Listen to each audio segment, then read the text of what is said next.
Nigerian writer Chimamanda Adichie reminds us that the single story creates a stereotype, and the problem with stereotypes is not that they are untrue, but that they are incomplete. They make one story become the only story. My name is Dr. Rosalie Uyola, and I am here to tell one story. I created this presentation using primary and secondary sources to provide a historical context for today's protests, by walking you through the co-development of enslavement and policing, the creation and destruction of Black Wall Street, Jim Crow laws, the New Deal's Federal Housing Administration, COVID-19, and Juneteenth. Dr. King famously said that a riot is the language of the unheard. In his 1968 speech, The Other America, Dr. King explained that racism is evil because its ultimate logic is that of genocide. And while many Americans today cherry-pick Dr. King's words to condemn direct action, it is important for us to remember that the man who has become synonymous with nonviolence in our cultural imagination was quite hated for his beliefs in his lifetime. According to a 1966 Gallup poll, 2/3 of Americans had an unfavorable view of Dr. King. This image is of a protester carrying a U.S. flag upside down, a sign of distress, next to a burning building. This image was taken by Julio Cortez on Friday, May 29, 2020, in Minneapolis. The person holding the flag is unrecognizable. In some ways, this person could be of any age, race, or gender. It could be you or me. While today's protests against police brutality are part of a long tradition within Black liberation, I think it's important for us to understand the facts of the case for both George Floyd and Breonna Taylor, whose deaths most immediately precipitated these protests. On May 25th, George Floyd, a 46-year-old Black man, died in Minneapolis, Minnesota, after a white police officer, Derek Chauvin, knelt on his neck for almost 9 minutes. The arrest came after a store clerk called the police, alleging that Floyd paid with a counterfeit $20 bill. George Floyd was handcuffed, lying face down on the street, when he told the officers that he couldn't breathe. "Mama! Mama!" George Floyd called out in his final moments. George's mother had died 2 years prior. He used his mama as a sacred invocation. George Floyd and Derek Chauvin worked together at a local nightclub. Another important person in the story is Darnella Frazier, a 17-year-old Black girl who filmed George Floyd's murder with her cell phone, all in a single shot for 10 minutes. Without her brave action, we may have not known about this killing. Darnella has publicly spoken up about being bullied on social media. It is important for us to make sure that Darnella Frazier, a minor, is kept safe and that her life doesn't follow the experience of Ramsey Orta, a Puerto Rican Black man who filmed the murder of his friend Eric Garner in 2014. Like George Floyd, Eric Garner's last words were, "I can't breathe." Breonna Taylor, a 26-year-old Black woman and an award-winning EMT, was murdered in her bed when police entered her home with a no-knock warrant, blindly firing 40 shots into the apartment. Her boyfriend, Kenneth Walker, called 911 and returned fire, trying to protect his family from intruders and exercising his Second Amendment right. Walker had a license to carry. The state of Kentucky uses the Castle Doctrine with a Stand Your Ground law, which states any person who uses a gun in self-defense has immunity from criminal and civil law. Stand Your Ground was the defense George Zimmerman used after he murdered Trayvon Martin. And yet Kenneth Walker was arrested and faced charges of first-degree assault and attempted murder of a police officer.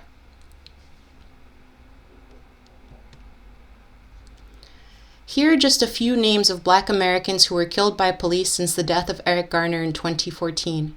Many names are missing, especially of Black transgender and gender nonconforming people, like Tony McCade, a Black trans man who was shot and killed by police in Tallahassee, Florida, just last week.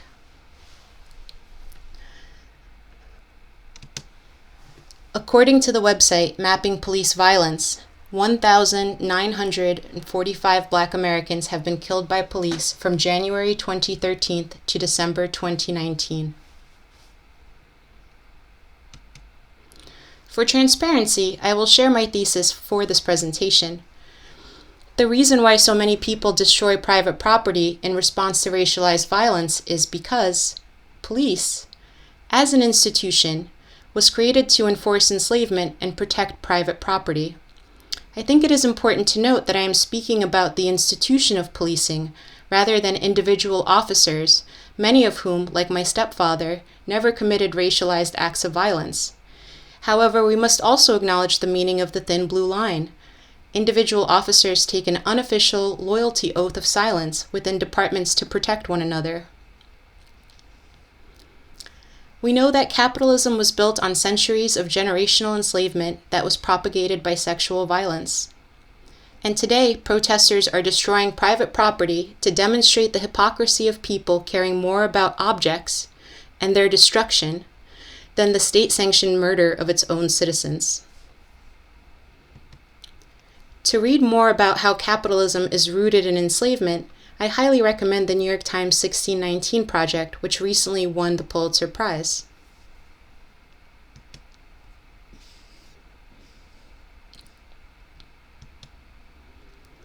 Before we discuss how police departments evolved on American soil, it is important to understand that many of the people who were arrested for looting during the current protests are white supremacists.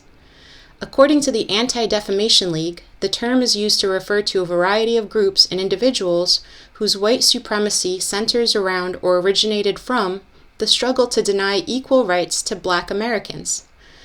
Ku Klux Klan groups are the most common types of traditional white supremacists.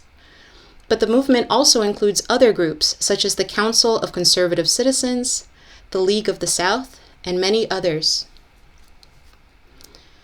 Department of Safety Commissioner John Harrington said arrests made in the Twin Cities Friday night were of people linked to white supremacist groups and organized crime. Although this may be surprising to many, white supremacist groups have been infiltrating law enforcement agencies around the country for decades.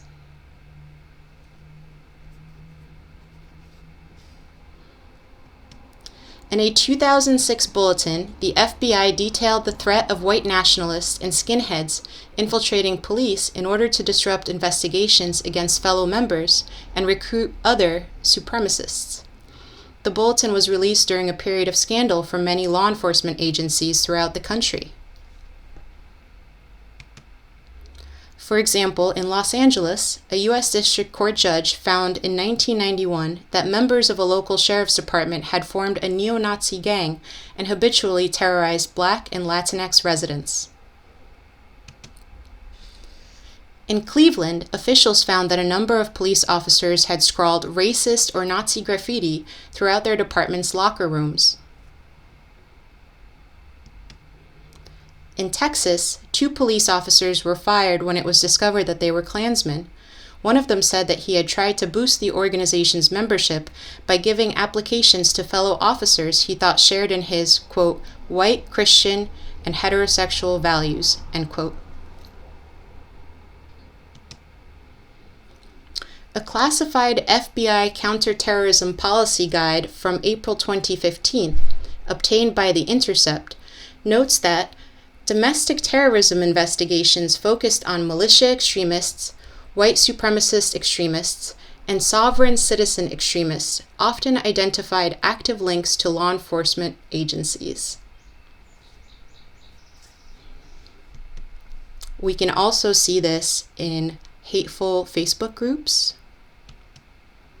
countless online forums. And in Chicago, John Burge, a police detective and KKK member, was fired and eventually prosecuted in 2008 over charges relating to the torture of at least 120 Black men during his career. Burge notoriously referred to an electric shock device that he used during his interrogations as the, quote, N-word box, end quote. In 2012, 15-year-old Bobby Moore was fatally shot by Josh Hastings, a police officer in Little Rock who attended a KKK meeting and boasted about body slamming a homeless Black woman to the ground who was in need of medical help.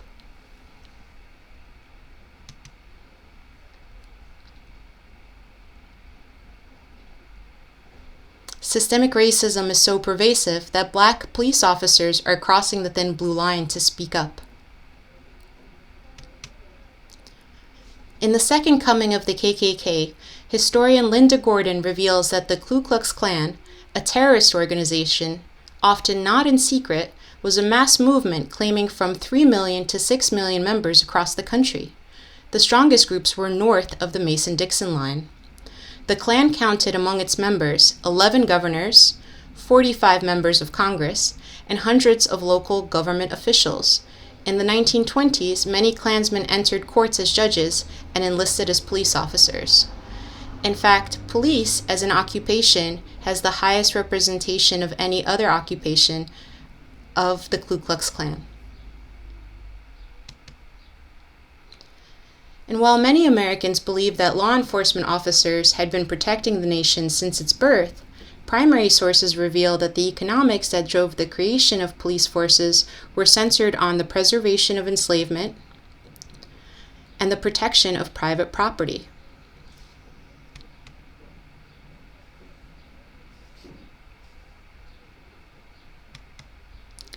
In fact, the phrase "to protect and to serve" is not an oath that comes from the founding of the institution.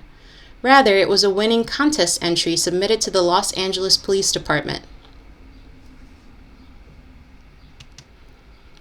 Policing in the United States is rooted in black codes and pig laws following Reconstruction. In essence, these were broad vagrancy laws, which allowed local police to arrest free black people for minor infractions and commit them to involuntary labor. Notice how these laws control the movement of black bodies?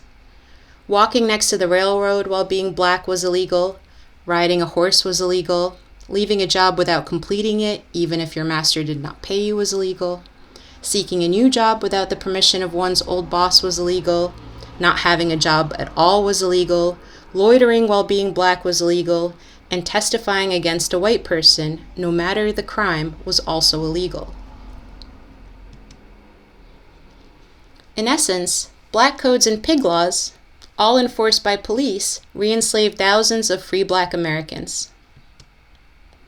This primary source photograph shows alleged convicts who were leased to harvest timber in Florida in 1915.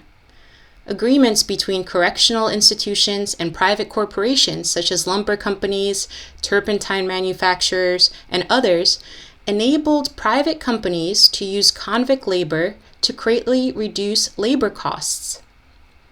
Black Americans were arrested for minor and often artificial offenses, and then rented out to landowners, construction companies, or lumber companies in exchange for kickbacks in what constituted a modern form of peonage, legally outlawed by Congress in 1867. After the Civil War, 4 million formerly enslaved people were looking for social equality and economic opportunity. The Supreme Court declared the Civil Rights Act of 1875 unconstitutional in 1883. The court also said that Congress lacked the constitutional authority under the 14th Amendment to grant equal protection under the law to black people, stating that only states and local governments could do that. After the Supreme Court ruled against the Civil Rights Act of 1875, every single Southern state redrafted its constitution.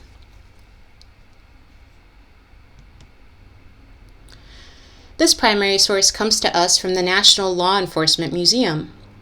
After the Civil War, police departments carried over aspects of slave patrols, including systematic surveillance and enforcement of curfews.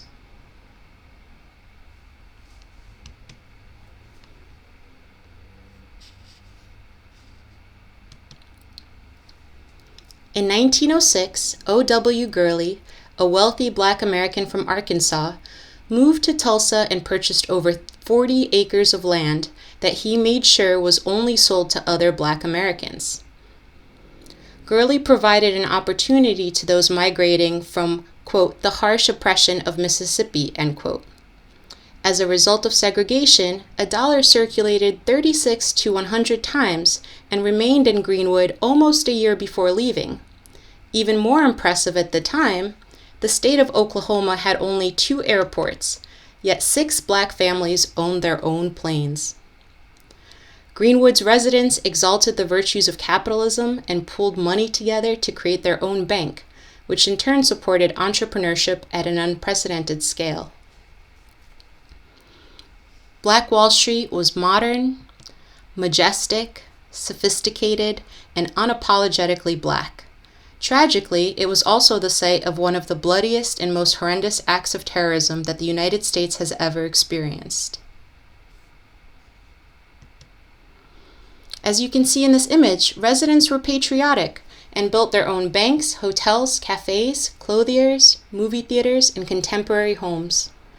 Greenwood residents even enjoyed many luxuries that their white neighbors did not, including indoor plumbing and a remarkable school system that educated black children. Here we see a school marching band, the founders of One United Bank, and a beautiful black couple dressed in their Sunday best. All of this would come crashing down on May 30th, 1921, when a 19-year-old black boy, Dick Rowland, entered an elevator where a white 17-year-old girl, Sarah Page, was the operator. Rowland tripped on Page's shoe and brushed against her arm as he tried to maintain his balance. Sarah screamed, which led a white clerk on the first floor to report the incident as an assault and rape. The next morning, the Tulsa Tribune's headline read, quote, "Nab Negro for attacking girl in elevator," end quote, and reported that an angry group of whites was gathering to lynch the man. In the early hours of June 1st, 1921, Greenwood was looted and burned by white rioters.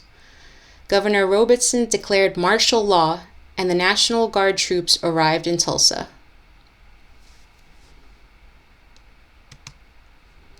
Guardsmen and police imprisoned all black Tulsans not already interned. Over 6,000 people were held at the convention hall and the fairgrounds, some for as long as 8 days.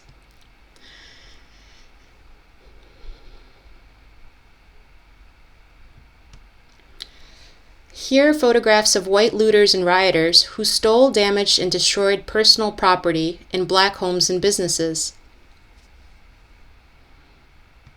According to the Tulsa Historical Society and Museum, some of these people were, quote, agents of government, end quote. They deliberately burned 1,256 homes, along with virtually every other structure, including churches, schools, businesses, and even a hospital and library. Despite duties to preserve order and to protect property, no government at any level offered assistance. Through eyewitness accounts, we know that violence was so personal that an elderly black couple was murdered by white vigilantes as they knelt in their bedroom to pray at night. Much of this history comes to us from B.C. Franklin, the father of famed historian John Hope Franklin. By today's estimates, the dreadful and murderous 16 hours caused more than $30 million in damage. The residents of Greenwood were blamed for the death and destruction, and the government made it nearly impossible to rebuild. Black Tulsans, many of whom just returned home from serving their country in World War I, were blamed for the destruction and the massacre. Many were also members of the Industrial Workers of the World Union. Note in this primary source that the black men were also found guilty of vagrancy laws.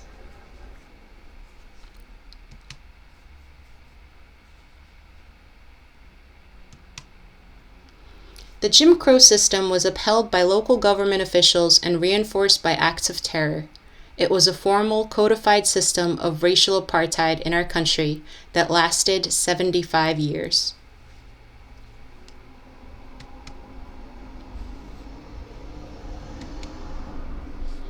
According to an interview published in Harper's Magazine, one of Richard Nixon's top advisors and a key figure in the Watergate scandal said the war on drugs was created as a political tool to fight, quote, blacks and hippies, end quote.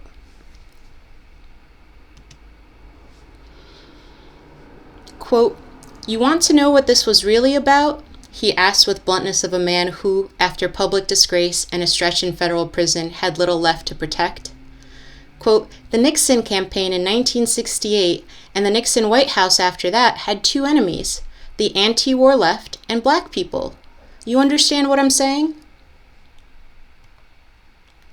We knew we couldn't make it illegal to be either against the war or black, but by getting the public to associate the hippies with marijuana and black people with heroin, and then criminalizing both heavily, we could disrupt those communities.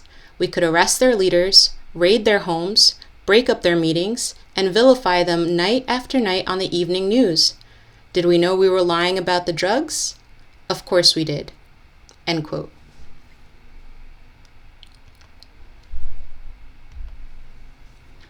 From the 1930s through the 1960s, black people across the country were largely cut out of the legitimate home mortgage market. In 1934, Congress created the Federal Housing Administration. The FHA insured private mortgages, causing a drop in interest rates and a decline in the size of the down payment required to buy a house.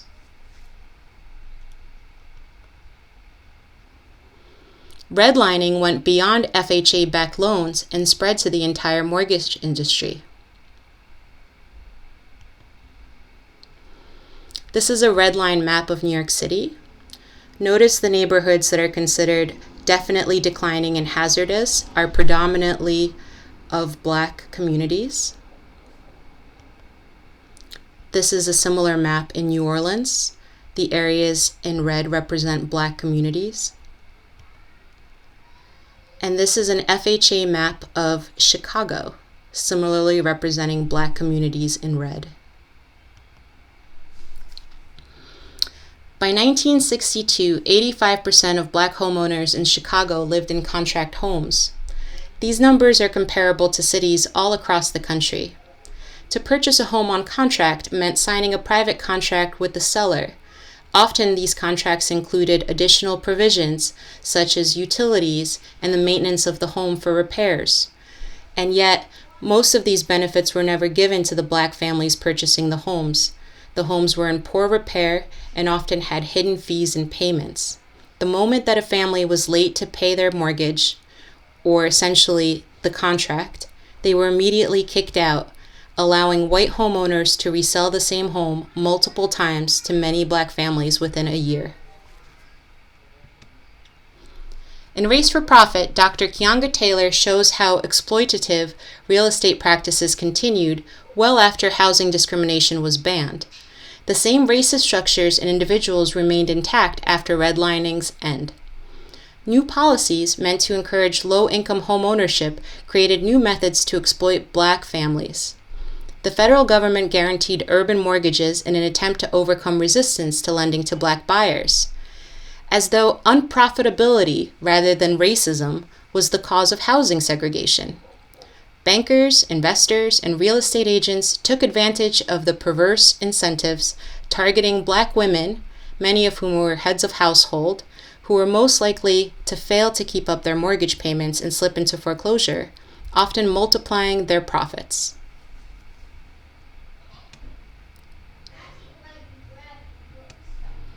Today, redlined FHA maps reflect yet another inequality. Black Americans isolated in geographic areas that suffered lower levels of investment than their white counterparts are dying from COVID-19 at more than double the rate than any other race or ethnicity. Despite representing a smaller share of a city or state's population, Black Americans share the highest percentages of COVID-19 deaths.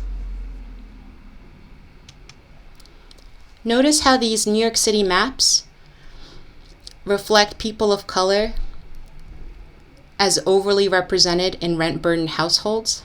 They also make up the majority of service workers.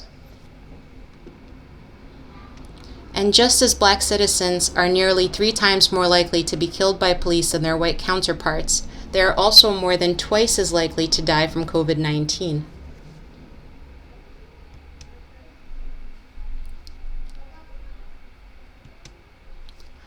This image was taken at a New York City protest against police brutality. Quoting Andre 3000, the sign encapsulates the feeling of Black Lives Matter supporters. Quote, across cultures, darker people suffer most. Why? End quote. As we have seen in the past 2 weeks, many Americans are facing an impossible choice: to protest the deaths of George Floyd and Breonna Taylor in the streets, exposing themselves and their children and elders to a respiratory global pandemic, or to remain silent in the face of state-sanctioned murder of its citizens. Peaceful protests for Black lives have been met with police brutality, while protests against social distancing, just 1 month prior, by heavily armed white men on the steps of a government building, were not. This dichotomy is reflected by our president's tweets. For heavily armed white protesters, he tells the governor of Michigan to, quote, give a little. These are very good people. Make a deal. In response to Black Lives Matter protests, Mr. Trump calls participants thugs and suggests using military against its own citizens. Interestingly, the phrase, quote, when the looting starts, the shooting starts, end quote, has been traced back to the Civil War and was also used by Bull Connor, who violently opposed the civil rights movement and integration of schools. These images of Black women protesting against police brutality very much reflect what many in the communities feel. The image on the left-hand side was taken several years ago, while the image on the right channels the very heart of the issue. If we live in a world where trained police officers can panic and act on impulse, while untrained civilians must remain calm with a gun in their face, how do we move forward? Well, there is some hope. Just like Mr. Rogers reminds us to look for the helpers in times of trouble, there have been helpers across generations and across racial lines. For example, Minneapolis bus drivers, who are unionized and collectively bargain, are refusing to help police transport protesters to jail. This is an image of Amish and Mennonite protesters that joined the George Floyd protest, and they're singing gospel. It's also impressive to note that Minneapolis Public School Board voted to terminate its contract with police. And this is a question being raised in many school districts across the country, including New York City. Here are images from across the world. On the left-hand side, provided by Getty Images. The image on the right-hand side is from Italy.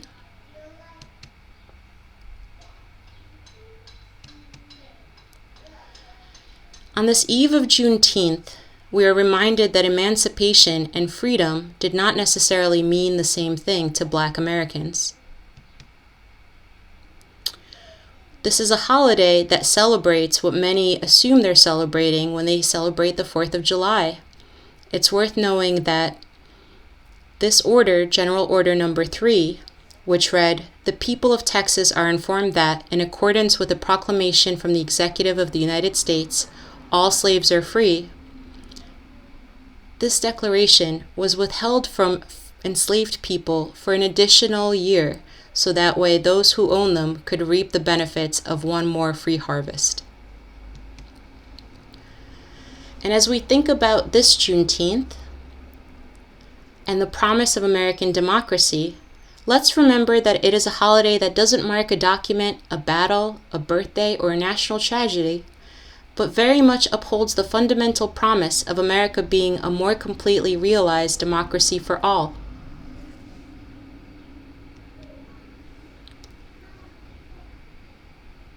If you are neutral in situations of injustice, you have chosen the side of the oppressor.